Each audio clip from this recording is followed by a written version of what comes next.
Good morning, good afternoon, or good evening from wherever you're watching or listening. My name is Caleb Glick. I'm a lawyer here in the great state of Texas with the Calhoun School of Law to bring you a lot of information that plenty of bad folks would rather you not have. Today we're going to be providing another installation to our Federalist Papers series going on number 60. So if you haven't gone back and watched 1 through 59, I would highly encourage you to do so, even though they're on the longer side. Because one of the frequent criticisms from the late and great Justice Antonin Scalia was that modern law schools, good grief, untie that tongue. Modern law schools don't teach the Federalist Papers. The Federalist Papers provide a very advantageous supplementary understanding of the U.S. Constitution, and understanding the U.S. Constitution is absolutely required if you intend to combat any sort of lawfare that will be waged against you, your loved ones, or your hard-earned property. Excellent. So let's go ahead and jump on over to the Federalist Papers. The version I'm using is provided by the federalistpapersproject.org, but there are multiple places from which you can get a copy. While you're out there looking, go ahead and pick up a copy of the Anti-Federalist Papers so you can join us in comparing and contrasting the arguments for and against ratifying the U.S. Constitution. Excellent. So without further ado, number 60 is titled Concerning the Power of Congress to Regulate the Election of Members, continued, from Mr. Hamilton. Published in the Independent Journal on Saturday, February 23rd, 1788, he says this: To the people of the state of New York, we have seen that an uncontrollable power over the elections to the federal government could not, without hazard, be committed to the state legislatures. Let us now see what would be the danger on the other side. That is, from confiding the ultimate right of regulating its own elections to the Union itself. Notice he says union with a capital U. He doesn't say state, he doesn't say country, he doesn't say nation to refer to these United States of America. He says union. A union is very politically different from a state, nation, or country. It is not pretended that this right would ever be used for the exclusion of any state from its share in the representation. The interest of all would, in this respect at least, be the security of all. But it is alleged that it might be employed in such a manner as to promote the election of some favorite class of men and exclusion of others, by confining the places of election to particular districts and rendering it impracticable to the citizens at large to partake in the choice. Of all chimerical suppositions, this seems to be the most chimerical. On the one hand, no rational calculation of probabilities would lead us to imagine that the disposition which a conduct so violent and extraordinary would apply could ever find its way into the national councils. And on the other, it may be concluded with certainty that if so improper a spirit should ever gain admittance into them, it would display itself in a form altogether different and far more decisive. The improbability of the attempt may be satisfactorily inferred from this single reflection, that it could never be made without causing an immediate revolt of the great body of the people. Again, this is Hamilton saying this. Headed and directed by the state governments. Go ahead and highlight that. Go ahead and highlight that. That's very important for someone like Hamilton to be saying. Implying that, yeah, the federal government can make mistakes, and yeah, the state governments have the right to revolt with the great body of the people. It is not difficult to conceive that this characteristic right of freedom may, in certain turbulent and factious seasons, be violated in respect to a particular class of citizens by a victorious and overbearing majority. But that so fundamental a privilege in a country so situated and enlightened should be invaded to the prejudice of the great mass of the people by the deliberate policy of the government without occasioning a popular revolution is altogether inconceivable and incredible. Go ahead and highlight that last paragraph. He's intentionally being facetious, by the way. In addition to this general reflection, there are considerations of a more precise nature which forbid all apprehension on the subject. The dissimilarity in the ingredients which will compose the national government, and still more in the manner in which they will be brought into action in its various branches, must form a powerful obstacle to a concert of views in any partial scheme of elections. There is sufficient diversity in the state of property, in the genius, manners, and habits of the people of the different parts of the Union, to occasion a material diversity of disposition in their representatives towards the different ranks and conditions in society.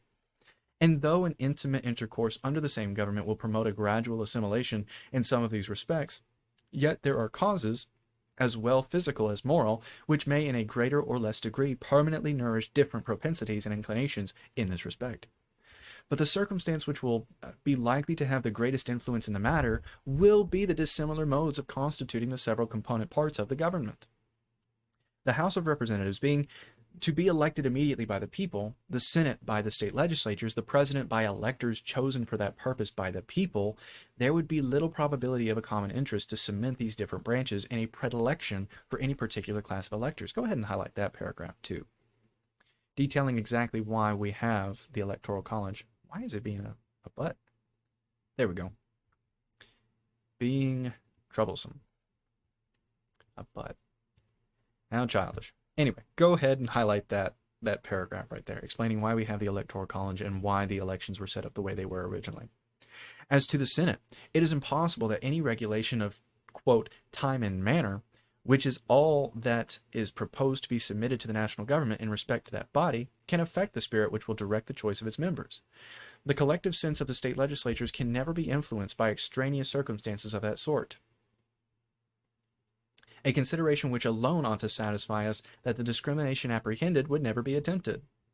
For what inducement could the Senate have to concur in a preference in which itself would not be included? Or to what purpose would it be established in reference to one branch of the legislature if it could not be extended to the other? The composition of the one would in this case counteract that of the other, and we can never suppose that it would embrace the appointments to the Senate unless we can at the same time suppose the voluntary cooperation of the state legislatures. If we make the latter supposition, it then becomes immaterial where the power in question is placed, whether in their hands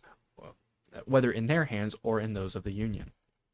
Notice how he keeps saying union with a capital U. But what is to be the object of this capricious partiality in the national councils? Is it to be exercised in a discrimination between the different departments of industry, or between the different kinds of property, or between the different degrees of property? Will it lean in favor of the landed interest, or the moneyed interest, or the mercantile interest, or the manufacturing interest?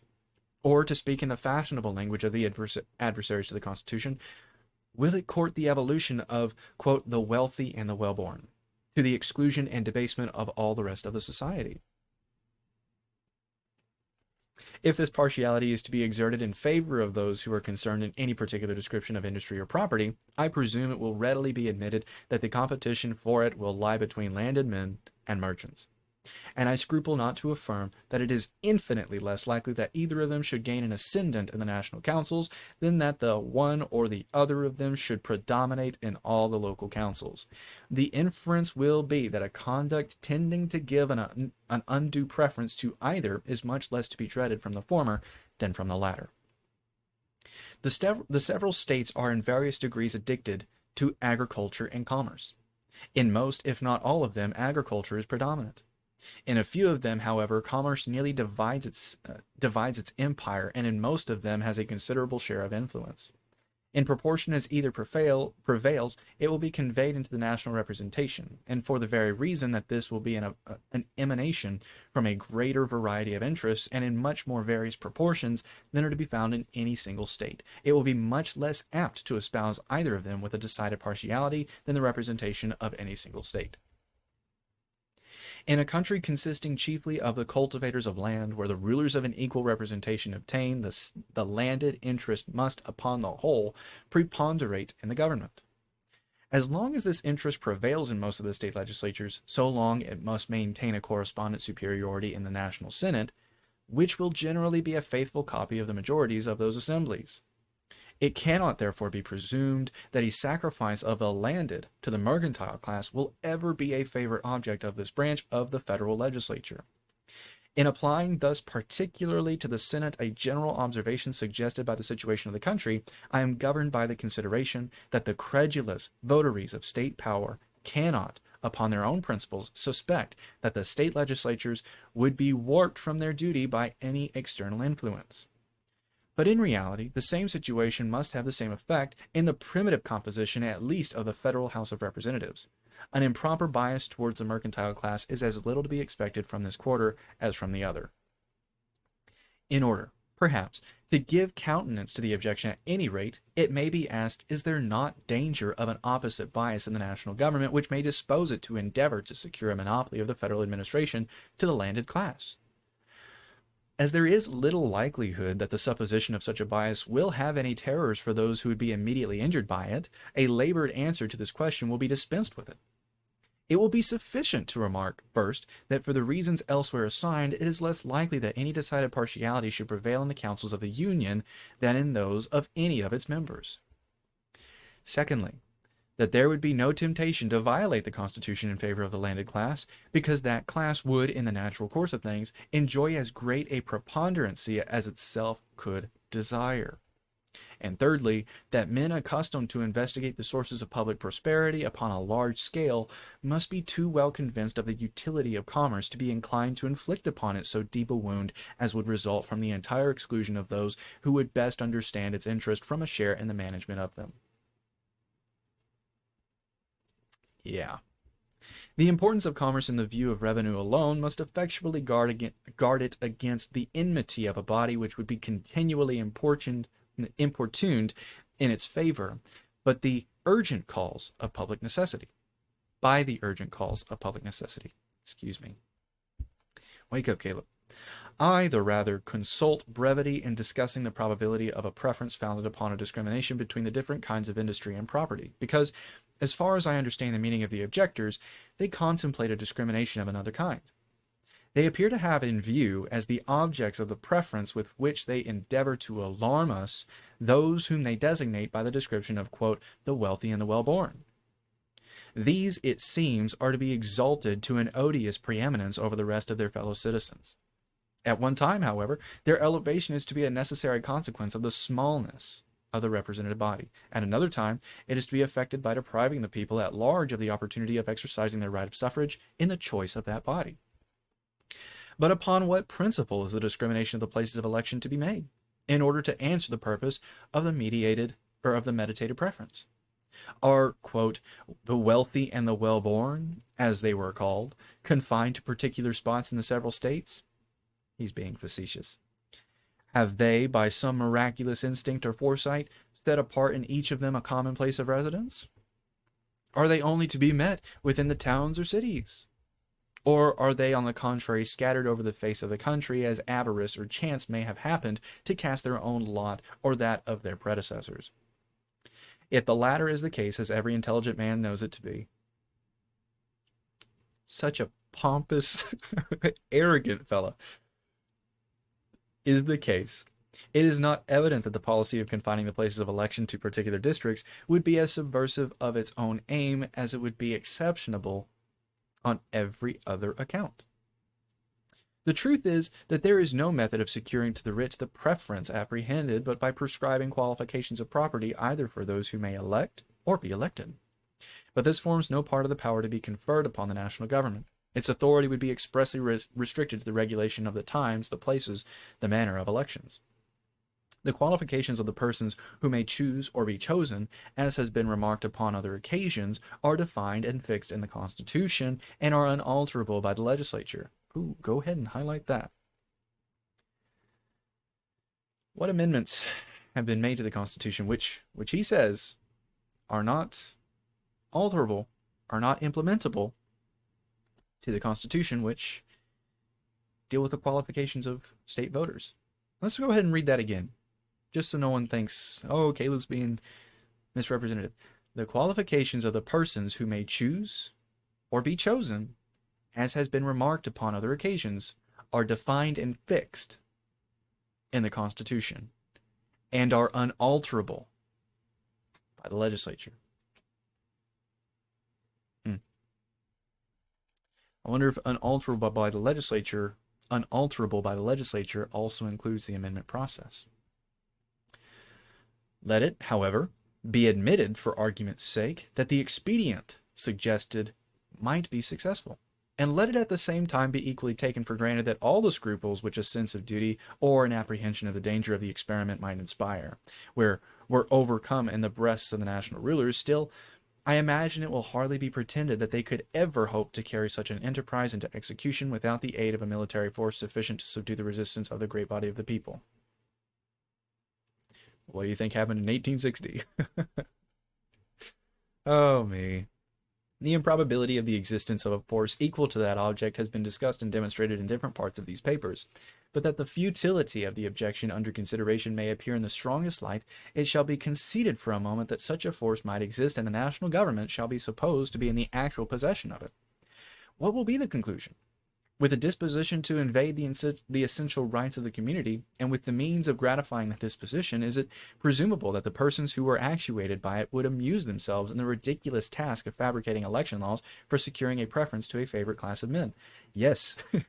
Would they, let's see, where are we? Would they not be likely to prefer a conduct better adapted to their own immediate aggrandizement?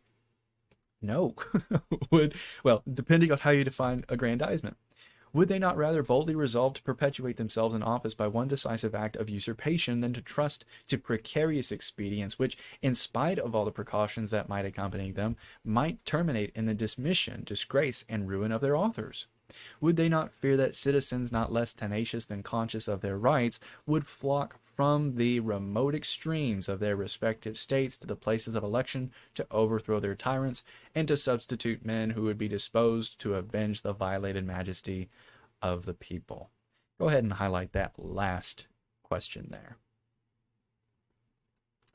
Basically the same answer the other founders were telling the abolitionists. If you don't like the way your state government is running things, leave. Go somewhere else, inflate the voting power of that state, of an abolitionist state, and then work the legitimate processes. Don't use the force of arms. Move or petition your state government to change. And if they don't change, move. Anyway, that's all Mr. Hamilton had to say in Federalist Paper number 61. Let me make sure I get that correct. I don't want to mislead you.